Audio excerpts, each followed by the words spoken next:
محترم سامعین کرام، السلام علیکم ورحمۃ اللہ وبرکاتہ۔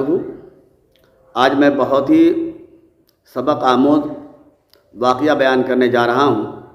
آپ غور سے سننا اور پورے سننا، انشاءاللہ سبق بھی حاصل ہوگا اور ساتھ ہی ساتھ ثواب بھی ہوگا۔ حضور اکرم تاجدار عرب و عجم صلی اللہ تعالیٰ علیہ وسلم کی یہ خواہش تھی کہ دہیا کلبی اسلام قبول کر لے، اس لیے کہ ان کے خاندان کے 700 افراد کے زیر اثر تھے۔ آپ کی تمنا تھی کہ اگر دہیا مسلمان ہو گئے تو ان سے منسلک خاندان کے دوسرے افراد بھی اسلام قبول کر لیں گے۔ حضور اکرم تاجدار عرب و عجم مالک حوض کوثر صلی اللہ تعالیٰ علیہ وسلم نے بارگاہ خداوندی میں دعا کی، اللہم ارزق دہیۃ الکلبی الاسلام، اے اللہ دہیا کلبی کو اسلام لانے کی توفیق عنایت فرما۔ آپ کی دعا کا یہ اثر ہوا کہ دہیا کلبی کے دل میں خود بخود اسلام اور بانگِ اسلام کی محبت جلوہ گر ہو گئی۔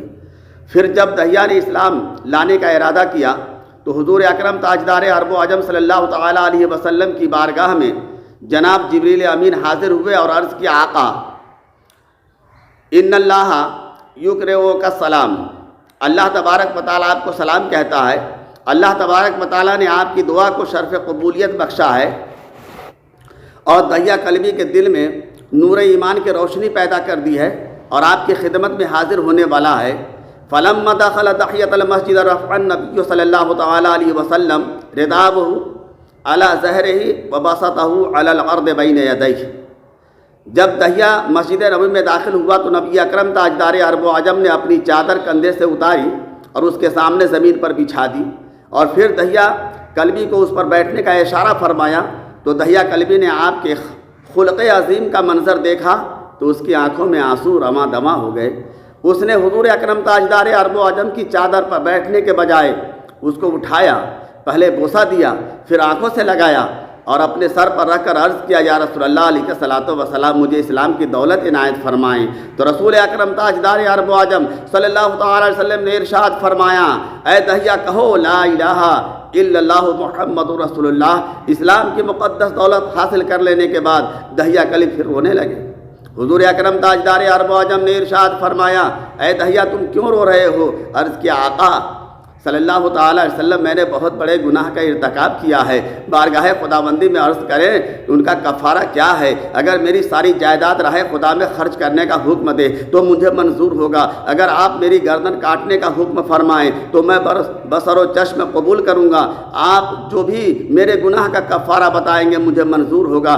آپ نے فرمایا، اے دہیا تو نے کون سا گناہ کیا ہے؟ عرض کیا کہ میں نے اپنی قوم کے 70 بچیوں کو زندہ دفن کیا ہے۔ یہ سن کر حضور اکرم تاجدار عرب و عجم مالک حوض کوثر صلی اللہ تعالیٰ علیہ وسلم بہت ہی آپ دیدہ ہو گئے اور بہت ہی الجھن میں پھنس گئے، یہاں تک کہ حضرت جبریل امین حاضر ہوئے اور عرض کیا، یا رسول اللہ علیہ الصلوۃ والسلام آپ کو اللہ فرماتا ہے، قل دحیۃ وعزتی وجلالی انک لما قلت لا الہ الا اللہ غفرت لک کفر 60 سنتاً۔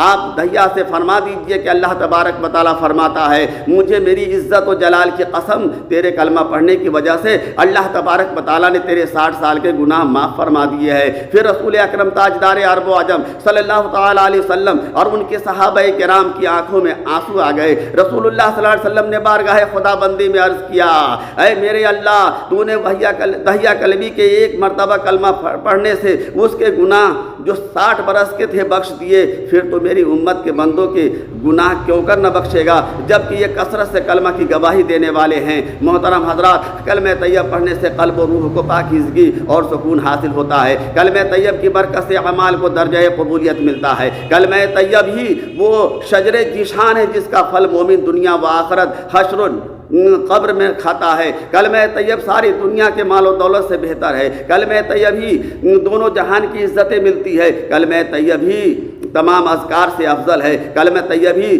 کلید جنت ہے، حصول حسنات و برکات کے ذریعہ ہے۔ کلمہ طیب عذاب الہی سے بچنے کی ڈھال ہے۔ کلمہ طیب کامیابی کی کنجی ہے۔ کلمہ شریف پڑھنا سعادت مندی اور نیک بختی کی علامت ہے۔ محترم حضرات، سیدھا جو کلمہ طیب پڑھتا ہے سیدھا جنت میں جائے گا۔ کلمہ طیب ہی گناہوں کا کفارہ ہے۔ کلمہ طیب ہی مومن کے لیے دنیا و آخرت کا سہارا ہے۔ اس کلمہ کو ہم تک پہنچانے کے لیے حضور اکرم تاجدار عرب و عجم نے کتنی اذیتیں اٹھائیں، آپ پر پتھر برسائے گئے، راستے میں کانٹے بچھائے گئے، آپ کو ساحر، کاہن اور جادوگر کہا گیا، آپ کی وہ جبین اقدس خون سے رنگین کی گئی جس کے قسم خدا بند قدوس ارشاد فرماتا ہے جس کی ایک جھلک پر دونوں جہان کو قربان کر دیا جائے تو کم ہے۔ غرض کے کون سی اذیتیں تھیں جو آپ نے برداشت نہیں کی؟ آئیے کلمہ طیب کو اپنے سینے سے لگا لے، اٹھتے بیٹھتے چلتے پھرتے سوتے جاگتے کلمہ کو اپنا ورد بنا لے، اپنی ساری زندگی کلمہ طیب کے قبضے میں دے دے، کلمہ طیب کا جو کام کرنے کی اجازت دے اسے اپنا لے، اور جس کام سے کلمہ طیب منع کرے اسے رک جائے۔ اللہ تبارک و تعالیٰ کی حضور دعا ہے وہ ہمیں بوسیلہ سرور کون و مکان صلی اللہ تعالیٰ علیہ وسلم نیک اعمال کی توفیق عنایت فرمائے۔ جب وقت نزا آئے تو ہماری زبان پر جاری ہو لا الہ الا اللہ محمد رسول اللہ وما علینا الا البلاغ۔